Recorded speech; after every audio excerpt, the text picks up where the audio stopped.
The South Korean military says it's carried out a search operation after a South Korean man crossed the border into North Korea. The circumstances of the apparent defection are unclear, but a military source says the unnamed man crossed from the Demilitarised Zone into the north on Saturday evening. The Office of South Korea's Joint Chiefs of Staff said it could not confirm whether the person was still alive.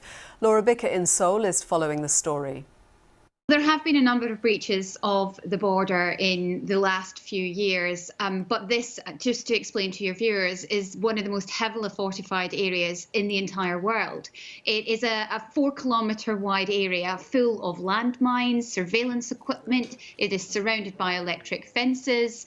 Normally there are guards and watchtowers who are there armed, ready to react every 24 hours. Now, this happened on New Year's Day. It has happened in the same area in the last year. So there are being questions about the security and surveillance of the border area in this kind of east coast part of South Korea. Now, what appears to happen is an alert was raised about 6:40 on New Year's Day, and then a search was made for about 3 or 4 hours. They did not find the individual, and that individual has then made it into North Korea. Now, one of the things we do know, and certainly from one of my sources is telling me that it is a civilian. What we don't know is if it's a South Korean citizen or whether or not it was a North Korean defector who was here in the south who may have wanted to try to go back north. Laura Bicker reporting.